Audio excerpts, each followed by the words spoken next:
It's that time, y'all. Time for Big Boys Boxing. If you think I'm a pussy, I'm a punk, you tell me right now. Because listen, I am the baddest man you ever fucking meet.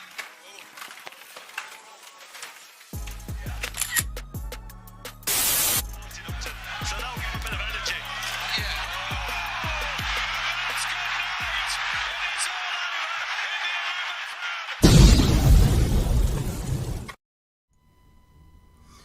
What's going on, team? Welcome back to Big Boys Boxing. Make sure on your way in you hit that thumbs up, hit subscribe, and hit that bell notification for future content so you don't miss nothing. Alright, so another chilled live session today. Couple of things to talk about that are coming up. Got a very interesting fight coming up this weekend with the heavyweights. It's not a world title fight or anything like that, but I think it's extremely competitive. We will get to that shortly. So as per usual, just let me get a couple of things sorted here. Like, I need to get into the Discord channel. Boom, I am in there, and post a link for anyone who may like to join. Booyakasha, there it is. Pin that to the top so it don't get lost in the millions and millions of comments I get on this channel. If you couldn't tell, that was sarcasm. Anyways, over the weekend we had a couple of heavyweights in action. We had Jarrell Big Pharmacy Miller against a scrub. I picked round 3 for him to stop him. I mean, Jarrell Miller's never been a big puncher. He's always been a volume guy. Currently, he's quite obese, so his volume had gone down. But in this fight, we did see a little bit of the old Jarrell Miller. He put on some volume. But it also raises the question pretty quickly. Was there drug testing for this? Is it out in the WAP somewhere? Probably not, but I do know the WBA are watching him like a hawk. And got him on regular testing as part of conditions of him getting his license back, so on and so forth. But he got a stoppage in the 4th round. So it was what it was. Nordic Warrior in the house. God bless you too, brother. And also we had Guido Vianello in action over the weekend. The video that I had done last week was saying that it was his first fight back since being cut against Kingsley Ibe, but I was wrong. He did have another fight since then. Bit of a tune-up. This one against Rafael Rios was also supposed to be a bit of a tune-up. I think it was only an 8-rounder, and he got the stoppage also in the 4th, at the very end of the 4th. I can't remember what I picked in this round. It might have been round 2 or something. No, round 3 I picked for that one as well. Yeah, I wasn't quite sure at the end of the 4th whether he was going to get Rios out of there, but he ended up getting out of them. And it was like a meh performance, but Guido Vianello as a heavyweight, so he's always been a bit of a meh fighter. I did see a interview in the build-up to the fight saying that he believes he's going to get a belt somewhere in his future. He doesn't know what belt, but it'll be a belt, and I think that's a realistic goal for him, is to try and obtain a belt, maybe a EBU title or a WBO international title or something like that. I think he's realistic with his goals. That was one of the reasons why he said he wasn't looking at a world championship belt. That's why he said just a belt. I'm not sure what belt, but a belt. It is what it is. A couple of interesting fights over the weekend. Gabriel Flores Jr. took a loss against Giovanni Cabrera. I picked that one right. unanimous decision is what I took. But it was always going to be an interesting fight, but I was worried about my pick pretty quickly because Cabrera put Flores down in the first round within 7 seconds. It's like, oh shit. But it was always going to be on the cards because not many people knew prior to the fight that Flores was coming up in weight. It was never a big banger at his original weight anyway. So, yeah, the guy who'd been established at the weight in Giovanni Cabrera was unbeaten as well. So, yeah, I thought it was a logical choice. The bookies had it pretty even. They actually had Cabrera a slight favourite, I think. I think it was $1.95 for Flores and $1.90 for Cabrera. So, yeah, it was what it was. What was the main event on that card? I can't remember off the top of my head. Oh, it was Isaac Dogby and the favourite.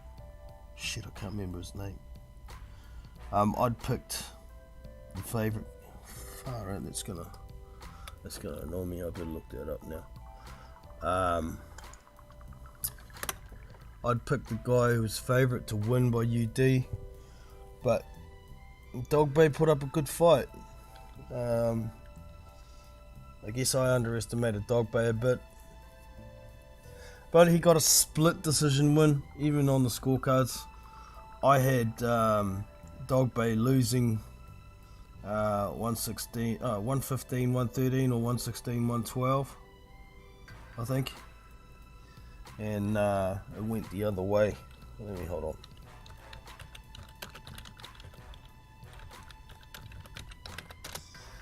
Isaac Dogby. So it was a final eliminator too, I believe, and Isaac Dogby will now be getting another chance at a world title. It was Joet Gonzalez, that's right. Joet didn't start off the fight very well. And when he started putting his head down and putting a bit of pressure on, he was doing well. He was getting countered a lot though with Dogby's shots to the body and shots to the head, so it was a close fight. I've not got too much gripe about the scorecards. I only got a bit of a gripe about it because I scored it the other way and I had money on it. Well, it was the last fight of my multi that was coming off, and yeah, I was a bit pissed off. I always get a little bit pissed if I've got money on it. I've scored it one way and it goes the other way, but once again I said it was very close, so not too much gripe about the scorecards, man. It was what it was. There was no British boxing over the weekend either, so it's a rarity, but it does happen. But moving on, I guess, into the weekend ahead. Now, this fight that I was saying is very competitive is going to be on the Danny Garcia v Jose Benavidez card. And that's going to be on Showtime. Showtime have been putting on a fair few decent cards of late, so yeah, we'll see how it is. But the fight I'm talking about is Adam Kovnarski taking on Ali Iran Demirazin. I think this is a hella competitive fight. Both guys are big volume guys. Neither guy has terribly big power. Adam Kovnarski's coming off 2 losses in a row to Robert Helenius. Now, I think PBC had thought that because Gerald Washington managed to get Robert Helenius, put him on his back and sparkle him, that Adam Kovnarski should be able to take care of him no problem, because Adam Kovnarski took care of Gerald Washington. So it was supposed to be an easy final eliminator. It was deemed the final eliminator by the commentary, but not by the WBA at the time. But once Kovnarski got knocked out the first time, they said, oh, it was just an eliminator. But they gave Robert Helenius that WBA gold title. So they had their rematch. And Adam Kovnarski, I know it says on BoxRec that it was a TKO, but he got disqualified in that second match. If you go back and watch it, the referee says it clearly, I'm disqualifying you, and he waves it off, and then they go and put it as a TKO on BoxRec. Too many low blows. It was serious nut shots he was dishing out because he was getting his face smashed in. Dirty little prick. But anyways, Gerald Washington being in this conversation has a point as well, because Ali Randamirezan fought him and stopped him. Now, Gerald Washington has a kind of a reputation, let me have a look. Gerald Washington, there was someone else he was supposed to beat that I'm just going to look at. Where is it? There it is, Gerald Washington. A couple of times it's happened. He has a reputation of capitulating. If you let him box at his pace for a while, he's actually pretty good. In the Robert Helenius fight, Gerald Washington was actually getting his ass whooped. But Robert got a bit tired and he pulled back and got caught with a big right hand, and it finished the fight. Up until that point, Gerald was getting beaten up. He might have won the first couple of rounds, but what was it? It was before Kalinacki. Who was it? No, John Wesley No Fire. That was actually a really good fight if you haven't seen that, between Gerald Washington and John Wesley No Fire. At the time, John Wesley No Fire was 20-1, but that was a really good fight, man. No, it wasn't Jarrell Miller. It wasn't Deontay Wilder. Well, there was one way back. I think it was one of Washington's draws. Was I think it was Eddie Chambers. Yeah, it was Eddie Chambers. They actually got the win there. It was over 8 rounds. No, it wasn't that one. Oh, it was Amir Mansour. That's right. Amir Mansour was a 10-round fight. Washington won the first 4 rounds and pretty much gassed, and I thought Mansour won the last 6, and they gave it to Washington as a draw. But anyways, get back to my point. He does capitulate.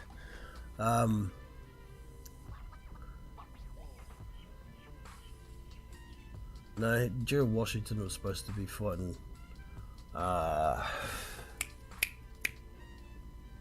oh guy, I was high on it. Michael Polite Coffee. He was supposed to be fighting him, and then Washington, I'd be picking Michael Polite Coffee because I knew Coffee was tough enough, but he hits hard for as long as he fights. And then they changed the opponent to Jonathan Rice for Michael Polite Coffee, and that's when I went, ooh, yeah, I don't think that's a good idea. And sure enough, Jonathan Rice knocked him out, and then they rematched and he knocked him out again. But anyway, back to my point. Washington capitulates, and Ali Randamirezan does not. So, he went the distance with F.A. Ajagba, and he was extremely competitive in that fight. It was Ali Randamirezan. Correct me if I'm wrong, but I'm pretty sure this guy was an Olympian. Has some of an amateur pedigree as well. So I think this is going to be an interesting fight, and I think I might actually pick Demirizan on points. Yes, Kalinacki has an engine a lot of the time, but you see he does get tired. He doesn't have great technique, and I don't think he's got anywhere near as much power as Ali Randamirezan, F.A. Ajagba or Who else did Ali around Demirizin fight? There was someone else of note. Oh, Gerald Washington. I don't think Kaunaki hits hard enough to bother him, not even as much as Washington. Washington did capitulate against Kaunaki, of course, but he does that. I'm talking about the output power. Demirizin doesn't have a lot of power himself, but he's pretty crafty. He's a decent counter puncher. He's quick enough. He has a decent engine, so I think he's going to be able to beat Adam Kovnatski on points. So I think maybe PBC have naively set up Kaunaki again for a possible third loss. We'll see what happens, but it's on that Danny Garcia card against Jose Benavides. So we'll see what happens. What else is on this card? We've got Gary Russell, 15-0. He's taking on Renee. Oh no, Francis Barthélemy. That could be an interesting little fight, but little fellas doesn't really bring too much interest to me. Not those two particular fighters anyway. If I'm going to watch small guys fight, then I like watching the violent ones, not the guys who want to run around dancing all night. Who else have we got on here? Sergio, wow, how do we say this one?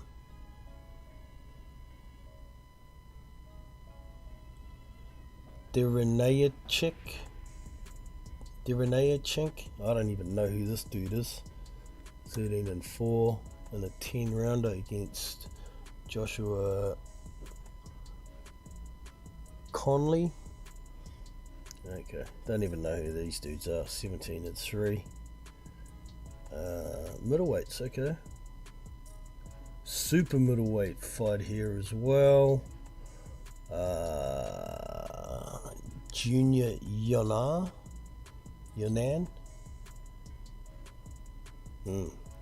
16-0. 10 rounder. Taking on Darren. Oh Jesus, these names. Yelusanov, must be, who's 10-1 and 1 draw. But yeah, super middleweight, that's worth a look. And we've got some other getting down into the cheaper ones down the bottom. But anyways, the next one I wanted to look at, the next card, is the one I thought was last week, and it was listed on BoxRec as last week right up until like Thursday or something, and then they changed it. I noticed it because the gambling sites had it for the 30th. So Chris Billam-Smith taking on Isaac Chamberlain, cruiserweight dust up. Yeah, it's alright. Isaac Chamberlain's not the most entertaining fighter to watch. I hope Billam-Smith beats him, to be honest. I've also got this Joe Pigford guy fighting the almighty TBA. This Joe Pigford is 19-0. Can't be much of an opponent if it's not announced yet, so don't hold high hopes for that. And that's a super welterweight fight. We've got the professional debut of Ben Whittaker, light heavyweight. He's going to be fighting in a 6th rounder against Greg O'Neill, who is 6-1. So I'm expecting a 1st or a 2nd round knockout in that one. We've also got a heavyweight dust up on here, but Fraser Clark, who's 1-0 at present, still hasn't got an announced opponent. It's still TBA, so don't expect it to be any good either. He's having real bad luck with trying to get fights, and get people to fight him. So maybe he'll just have to step it up to get decent competition. we'll see what happens. The announcement should be in the next day or two, otherwise we're going to end up with another crap opponent like Fabio Wardley did the other week. We've got John Doherty is also fighting on the card. He's 12-1. No allocated amount of rounds yet, and he's fighting Diego Costa, who's 8-0, so it could be an okay matchup. And that is a super middleweight fight. Who else we got here? Oh, Caroline Dubois, Daniel Dubois' little sister. She's 2-0. She's going to be taking on, what the hell? Happy Dowdy. Never heard of a chick called Happy before. Wow. And this chick is 11-10 with one draw. Wow, what's the point? What's the point in fighting somebody of that caliber? We got Hasim Azim. Also on the card, 3-0. Also fighting the almighty TBA. And that's all I'll do on that card. We also have on Friday, well, Saturday New Zealand time, in Kosovo, the famous Tom Schwartz is going to be back in action. He's 27-1, with that one loss being to Tyson Fury, of course. He's in a 12-rounder against Amir Amatovic, who's 12-1. It could be an okay fight, but there's no listed media for this one, so I don't expect it's going to be internationally televised. I'll be surprised if it's televised at all, to be honest. The Kosovo card, we've got a few other fights on there, but I'm not going to bother going through them because they're not of any interest to me, to be honest. I was just looking at Tom Schwartz. It's been a while, man. I haven't seen him fight since his loss to Tyson Fury, and let's see how many fights he's had since then. He's had 1, 2, 3. He's had 3 fights since Tyson Fury. The guy after Tyson Fury was 6-7. The guy after that was 20-1. Oh, who was that? Might be worth looking at. No. Ilja Masonev. No. Mozinev. Don't know who the hell he is. 20-1. He must have been fighting bums to get 20-1. The guy after that he fought was 32-30, for God's sake. Muhammad Ali Durnaz. Don't know the dude. So this guy, we'll just have a quick look at his record, because it says 12-1. You instantly think, oh, that's alright. But you look at the last 5 fights for the guy, and I'll bet you the records are crap.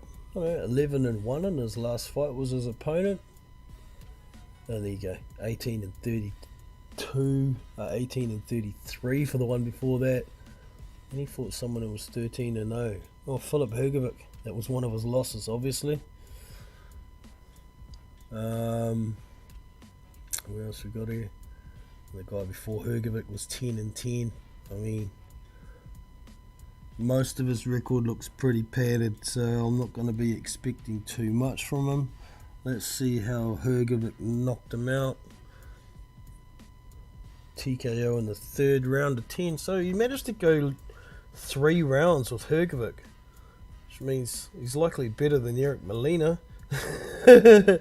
So, I don't know. Maybe Tom Schwartz might be in for a fight. Tom Schwartz can actually box, despite what Tyson Fury did to him. Tyson Fury absolutely plucked him up. Steamrolled him, eh? So, I don't expect this guy that he's going to be fighting is going to be able to do anything like what Tyson Fury did to him. Tom Schwartz should be able to sort this guy out. So we shall see what happens.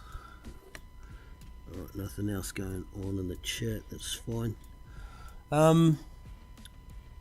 So I guess that's about it for the boxing coming up on the weekend that I'm interested in. Definitely be watching that Ali Randamirezan and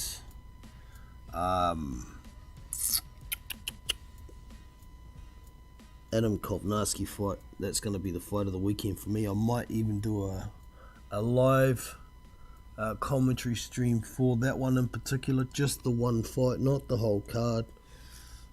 We'll see how we go with that. Just give me a sec here, I'm just sorting something out.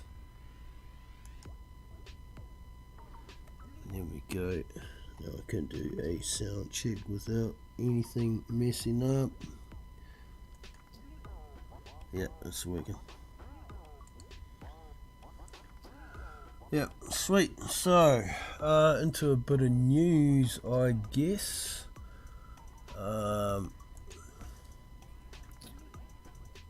What have we got? I saw some interesting articles.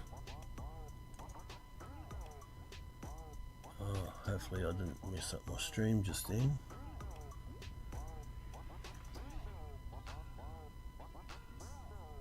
No, I didn't. It's good. Still going. Where's the news I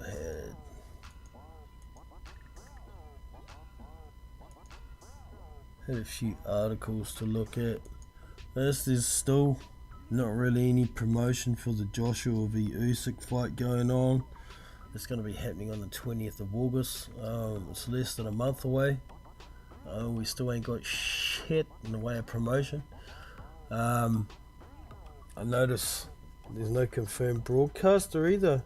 There was talk that Sky had won the rights to broadcast the fight in the UK, but haven't heard anything about it, and apparently there's no advertising for it. Is the rest of the world going to see it on DAZN? What's going on? Seems pretty messy. There'll be people that'll be wanting to book the pay-per-view now, and they won't be able to because there isn't one, as far as we know. So, yeah, interesting to say the very least. What do we got? I saw some articles here.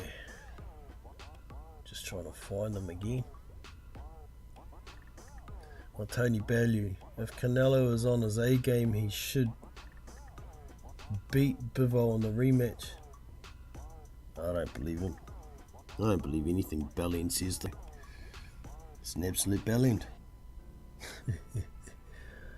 Shakur Stevenson v Robson Conceição. I can never get this guy's name right.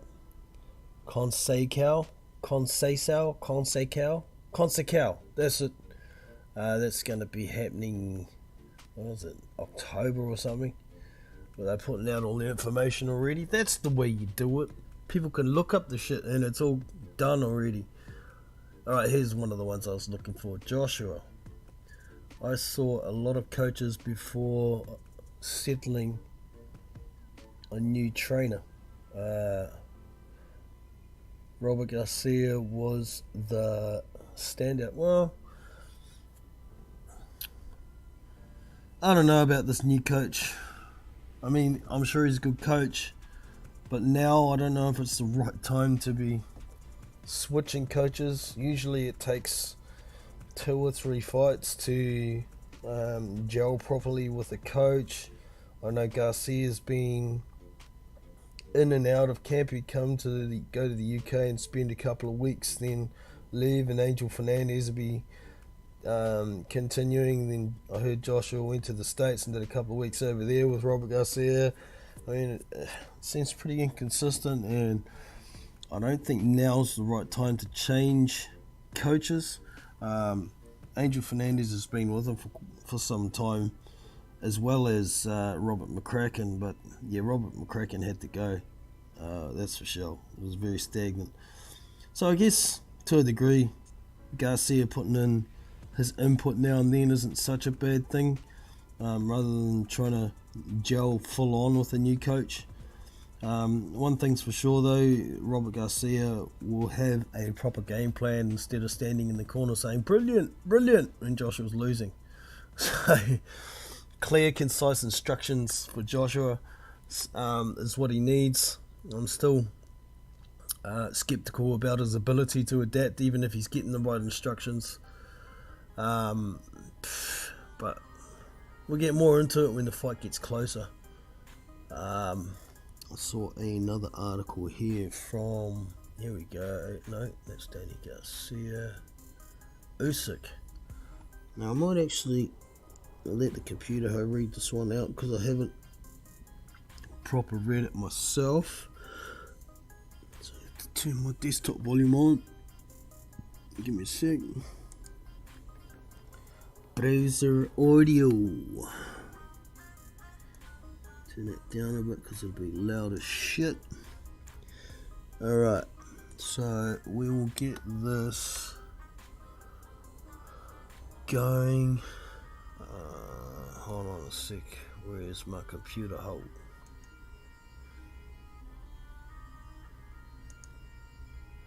Here we go.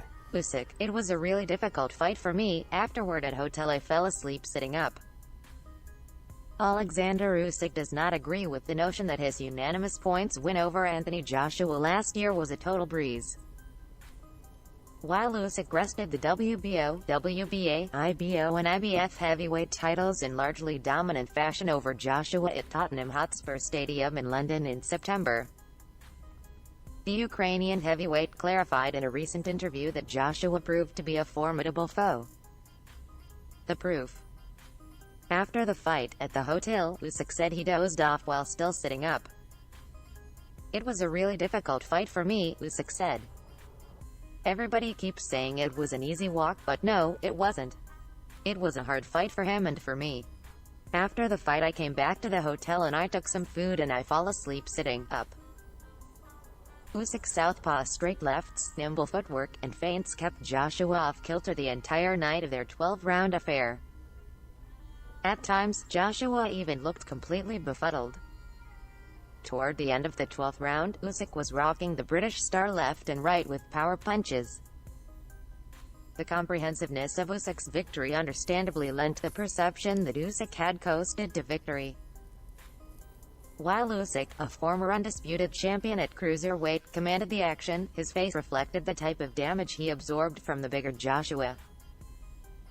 The long-awaited heavyweight rematch between Usyk 19-0, 13 KOs and Joshua 24-2, 22 KOs is scheduled for August 20th in Jeddah, Saudi Arabia on DAZN pay-per-view. The rematch, originally scheduled for the spring, almost did not happen. The Russian invasion of Ukraine, in February, compelled Usyk to return to his country and enlist in the military. After several weeks, however, Usyk, due to the incessant prodding of his friends and countrymen, decided he could be more used to his country by defending his titles than, say, sitting in the basement of a building. All I did was just pray, Usyk said. I did not want to leave Ukraine, but I visited my friends in the military and I visited them in the hospital. All of them were asking me to participate in this fight, to take the rematch and to fight for the whole country of Ukraine. Even my wife, I wanted to send her and my kids out of Ukraine, but she said she would not go. She said, I would not go and that's it. Well, so there you go. It wasn't an easy fight for Usyk. He did win on points. Joshua's pointed out a couple of times after watching the fight over and over, if only he'd won a couple more rounds, he possibly could have won the fight. But I think it was bad corner work. They were making out like Joshua was ahead. Thanks a lot, Phil McCracken. I mean, not Phil McCracken. Rob McCracken.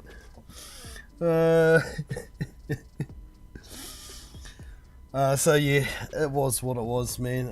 It's still going to be an interesting fight.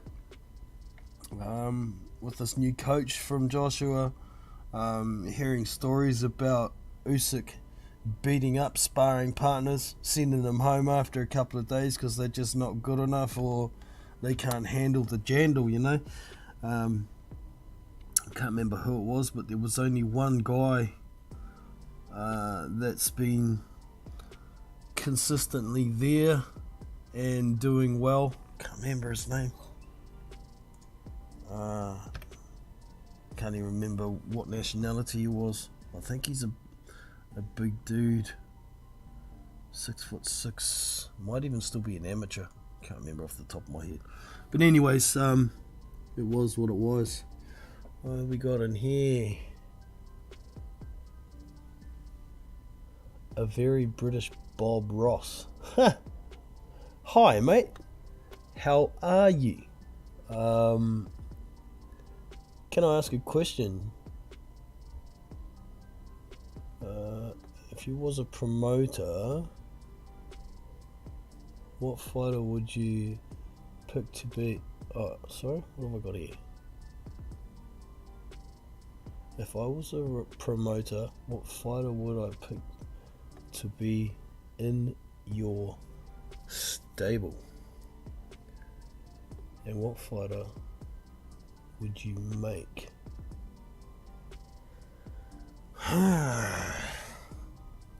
Really, if you're looking from a promotional point of view, you want somebody with some charisma. They do a lot of their own promotion for themselves, or they make it easy to promote because they're either a person people like to get behind, or a person that people love to hate.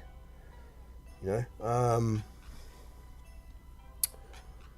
they're generally not somebody like a Joseph Parker who's polite, softly spoken, doesn't talk a lot of trash, but also somebody with some talent that you could see sticking out. So, you know, talent-wise, somebody like a Jared Anderson would be great. Even somebody like a Aslanbek Makhmudov when it comes to excitement, you know, but I don't think he speaks a lot of English, which is a big downfall. You want to appeal to most of the globe.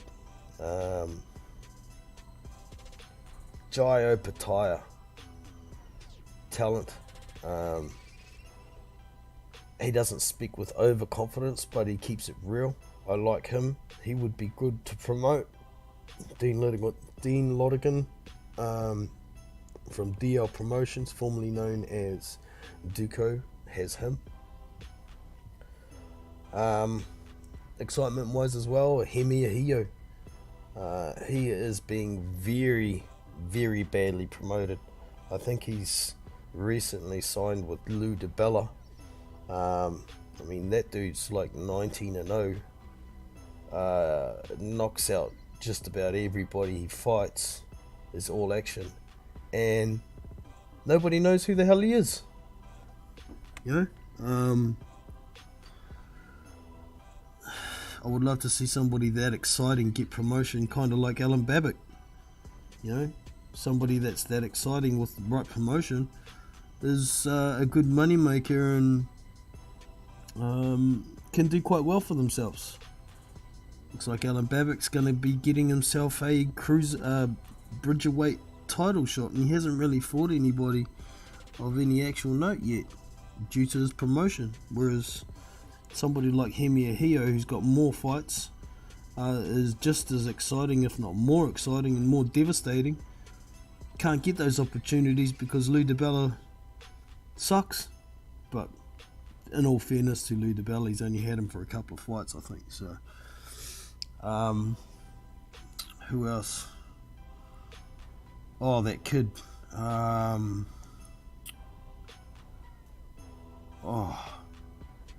young kid Franco. Jesse Rodriguez Franco. He'd be a dream to promote. So young, so full of talent, full of confidence. Doesn't talk too much shit, but can talk enough if he wants to, you know. Not shy of cameras. Those sorts of fighters, are, from a promotional point of view, would be awesome to promote. But I'm not a promoter. I don't have the hookups, unfortunately. So hopefully that answers your question, Ross, or Bob Ross. I think you're new to the channels too, so make sure that you do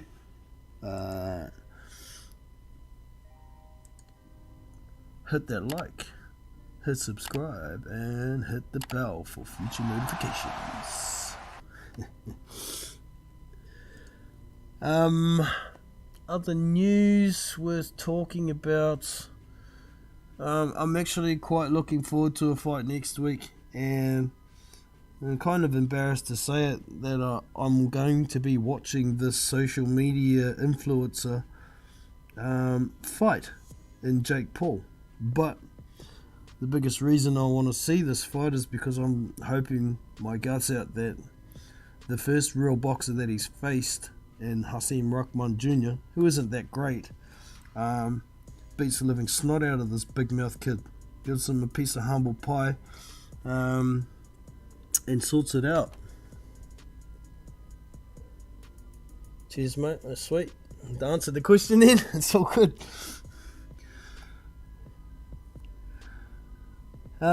Yeah, so I'm hoping that one is going to be worth a look. I think Amanda Serrano's fighting on that card as well, but I'm not that big a fan of women's boxing. But there is another card coming up in a while with two title fights on it, and Clarissa Shields and Savannah Marshall, plus Michaela Mayer and Alicia Baumgardner. Those are a couple of good women's fights that I'm going to be interested in for a change. I think that's not till September or something, but it's on Sky later on. I'll be looking forward to that. Yeah, so I think that's probably about it for news, what's coming up over the weekend, and what happened last weekend that was of any interest. It was pretty quiet last weekend. It was a decent weekend this weekend. We've got 3 decent televised cards, 1 in the UK and 2 in the UK, 1 in the States. Yeah, 2 in the UK, because there's a Josh Kelly card as well, isn't he? Can I have a look at that one? Josh Kelly box Rick. Yeah, I did look at it. I'm sure I did. I didn't mention who Josh Kelly was fighting. He's fighting Lucas Brian Bastida. Sounds like an Italian name for bastard. He's 18-1-1. Josh Kelly's on the way building back up after his loss to David Avanesian. So I watched him, I think it was only a couple of weeks ago or 3 weeks ago. He had a fight and won it by stoppage. Yeah, he won it in the 4th round. That was against Peter Kramer. That's right, I remember that one. But he'd been out of action for some time after his loss to David Avanesian. He got stopped in that Avanesian fight in the 6th round, so he's on the comeback trail. The last opponent was 12-5-3, and this next guy is 18-1-1, so he's progressing again.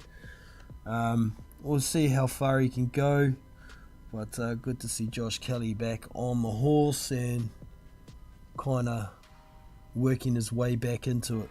So other fights on the card, did I look at them? No, I can't. Oh, there's Harlem Eubank, 14-0. He's going to be taking on Elliot Chavez, who is 11-4-1. So as you probably gathered, Harlem Eubank is younger brother of Chris Eubank Jr. But he's quite a bit smaller. This one will be a super lightweight fight, so that's 140 pounds. Oh yeah, Hosea Stewart, heavyweight, is in action. He's 2-0. He's going to be taking on Franklin, how do we say this one? Haglin Ignatius. Franklin Ignatius, who is 4-0, an unbeaten fighter. It's not stipulated how many rounds this is going to be yet. I was hoping to get this one into the prediction league. With both fighters having such few amount of fights, it might only be 4 rounds. I'm hoping it'll be at least 6. Because in my prediction league we have, if you pick a round, you get the round wrong. But if you pick the right half of the fight, you still get some points. But anything under 6 rounds is pointless having which half of the fight, because 6 rounds is only half a fight, really, isn't it? So if I put it in there with no stipulated amount of rounds, I'd have to say, you know, you can pick a round and get the round right, but if it's less than 6 rounds, the right half of the fight for the knockout, you're not going to get points for. Something like that. Anyways, it is what it is. Pat McCormick is also fighting on there. He's 1-0. He will be taking on Dimitri Trinell. Don't know the dude. He's 8-1-0. Super welterweight fight, so 154, and there's also a middleweight fight on this card. It's between the almighty TBA and Aaron Chambers. Don't know who Aaron Chambers is. He's 1-0 as well. So this card is a it's going to be on United Kingdom Channel 5, so there should be an easy stream for those outside of the UK to find for that one. But if you're in the UK, of course, you can just flick on your TV and watch it. Channel 5.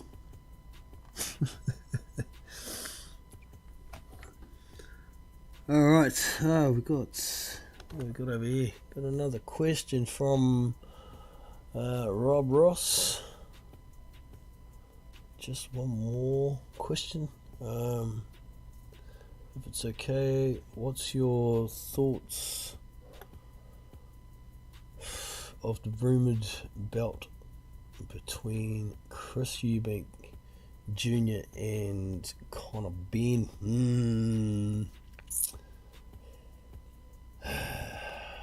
Yeah, I think Conor gets beat as well.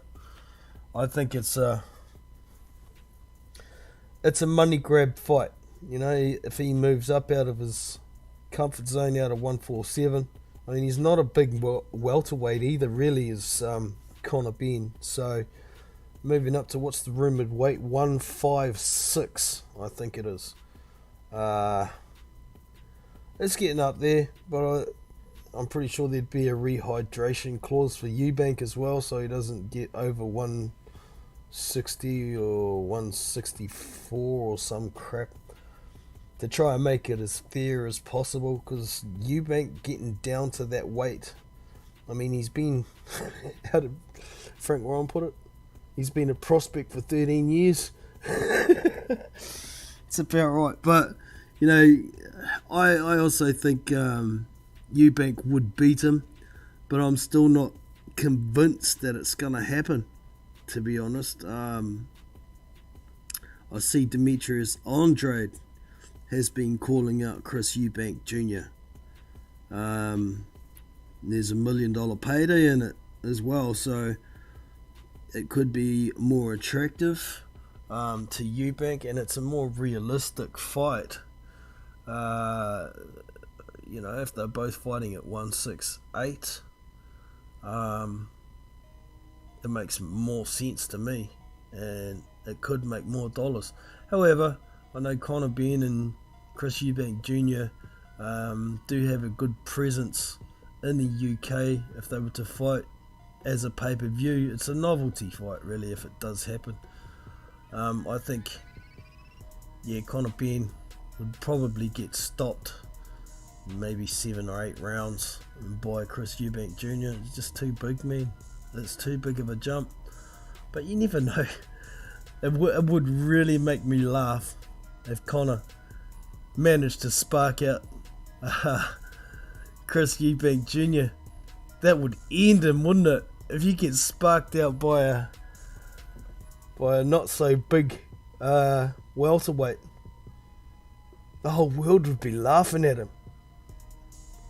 It really would. I mean, Conor Benn's got a decent amount of power, but he hasn't really had the right fights to be fighting proper world level competition at 147.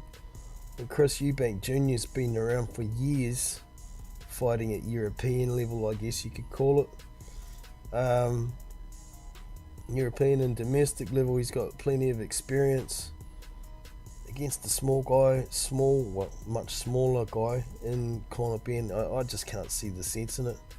But I guess even if Conor goes up there, takes his L, takes his paycheck, he can still go back down to 147 and say, well, I did to be great. It's not going to affect his career at 147. And he'll probably get a hell of a lot more eyes on him all of a sudden just for going in that fight. So yeah, I don't know. It's a money grab if it does happen, but honestly, I'm expecting Chris Eubank Jr. to start thinking seriously about fighting Demetrius Andrade. If he wants to go anywhere, he's going to have to fight somebody with name or reputation. And Demetrius Andrade is unbeaten, so prove a point. You know, fight the guy that nobody wants to fight because he's so awkward. He's not really that dangerous when it comes to power. So I'd like to see Andrade v Eubank more than I'd like to see Conor Benn v Chris Eubank. So hopefully that's answered your question in length. Bob Ross, and I think that's about us for today. So hope you've all enjoyed. And yeah, if you want to get over to the Big Boys Discord, get involved, but all that will show up in the outro, which is coming now. So take care, look after yourselves and your family. Catch you in the next one. See you. So that's us for today. I hope you have enjoyed. You can show your appreciation with a thumbs up and subscribe to the channel if you haven't already. Be sure to check out our Discord community where you can find boxing news, fight links, live streamed fights, and much more. So look after yourself and your family. I'm Jono from Big Boys Boxing, and I'm out. See you!